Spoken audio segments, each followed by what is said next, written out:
From western Massachusetts to Worcester to New Hampshire, Chronicles' Ted Reinstein has traversed middle New England to bring us the stories of some historic homes and the iconic figures. I'm sorry, can I start again?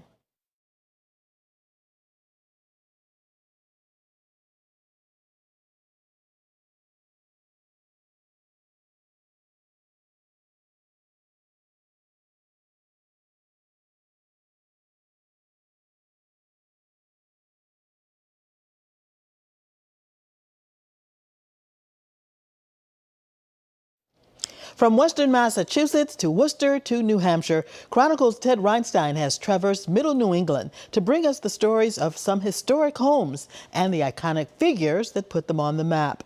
He's here with a look back in time and a glance forward at the current effort to preserve these properties in order to let their legacies live on.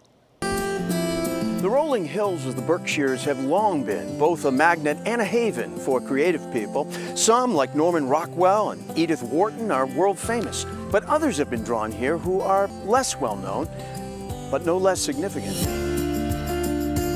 Johnson was really an extraordinary American. He's under-recognized in terms of what he did for the country and for the world. When they bought their Great Barrington getaway home, Jill and Rufus Jones weren't as familiar as they are today about the man who owned it a century ago.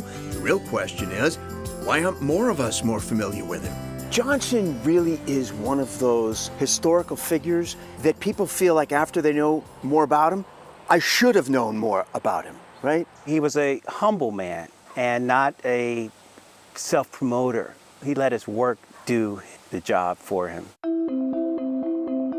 And his work was unrelentingly prolific and dizzyingly diverse. Born in 1871, James Weldon Johnson was a celebrated writer and poet, a voice of the famed Harlem Renaissance. He was also a lawyer, and in 1920 became the first leader of the NAACP. He was a diplomat for President Teddy Roosevelt, became the first African-American professor at New York University, and collaborated with his brother in composing music, including his lyrics for Lift Every Voice and Sing, often referred to as the Black National Anthem. Lift every voice and sing. What's so fascinating to me about Johnson is all these places in which he appears and in really major roles.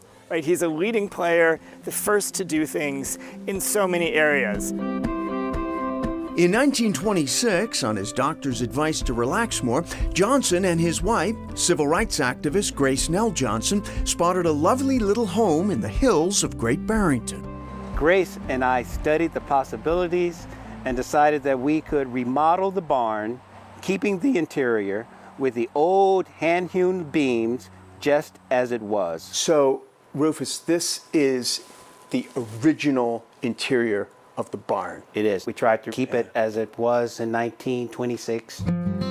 But both history and kismet have combined in this story. In 2010, Harvard's Dr. Sandra Catherine Wilson, the executor of the James Weldon Johnson Literary Estate, passed away, bequeathing the literary estate to Jill Jones. A year later, on a snowy winter day, Jill and Rufus found themselves with a realtor looking at Johnson's former home.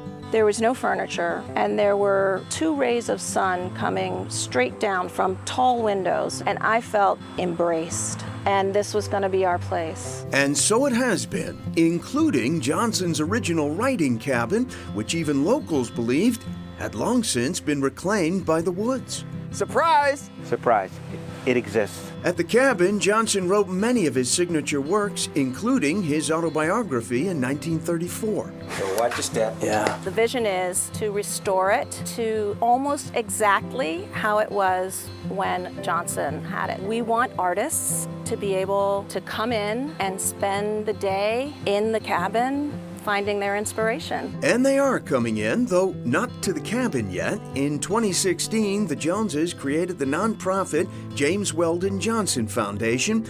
Artist Maclina Gomes received the first artistic fellowship. They're looking at supporting artists who are going to illuminate his story through visual arts. They're looking at the cabin as a metaphor, but also a physical space where writers researchers, students can go and learn.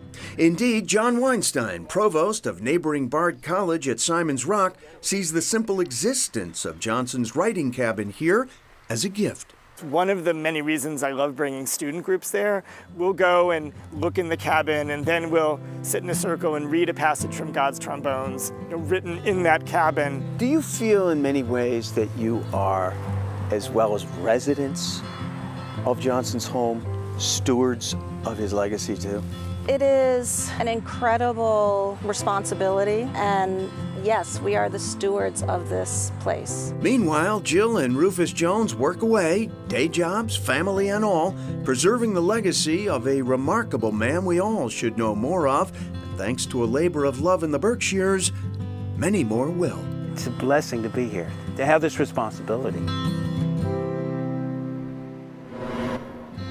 Truthfully, there is more hidden history here in Milford, New Hampshire. In fact, the trail of one of the town's most significant native daughters took us to none other than our new friend, Dave Palance's house, where her unlikely story begins. This was the home of David Hutchinson and his family, and they employed an indentured servant, a young girl who was half black, half white. They kept her here, they fed her, and they gave her a place to sleep. In exchange, she had to do all these chores. Unable to care for her, the young girl's parents left her literally on this Milford doorstep. She grew up bright, brave, and highly literate. Her name was Harriet E. Wilson. She wrote a book about her experiences as a free black in the still racist North, and in 1859 became the first published African-American woman novelist in North America. Against all the odds, she was able to publish a book. You know, nobody thought she was intelligent enough to publish a book. Jerry Ann Boggess, executive director of the Black Heritage Trail of New Hampshire, spent years researching Harriet Wilson and helped drive the effort that, in 2006, succeeded in creating a permanent memorial to her here in Milford. She is in a public space, and that's what we wanted. We wanted the town to acknowledge this history, to really bring her to life in a town. A town in which Harriet E. Wilson was a freed slave, yet not free. I think people are always surprised to know that there was slavery in the North. But for Boggess, herself a Milford resident, it is especially meaningful to be able to honor and share the story of an inspiring former neighbor. The triumphant story, here is a woman who is making her own way no matter what was put before her. Isn't that the hero story that we all look up to? Isn't that the American story? They named it Liberty Farm, and that was back in 1847. They started letting escaped slaves come through, and it's thought that thousands of slaves passed through this property over time. Now a National Historic Landmark in Worcester, it was home to Stephen and Abby Kelly Foster. Lifelong Quakers and ardent abolitionists, their Liberty Farm's public name belied its role as an active stop on the famed Underground Railroad. What makes Liberty Farm unique is how much is preserved here.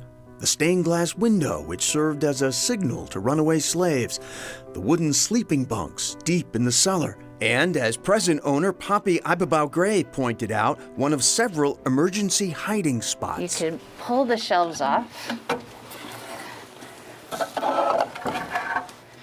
and then the backing comes out. And there was a room for at least one person. Wow. But it would allow somebody to completely be hidden. Exactly. Ibebaugh Gray and her husband Joshua are now raising their own children, where Abby and Stephen Foster once raised theirs. The history, it's deeply rooted in the house, and I do feel it when I'm here. In a quiet Worcester neighborhood, an enduring home that, in name and history, really is all about liberty and freedom. Thanks, Ted, for sharing those stories. And thanks to you for watching today. Be sure to follow us on Facebook, Instagram, and Twitter at CityLine5. And you can follow me on Twitter at Karen Holmes Ward. Have a good afternoon. Stay safe and be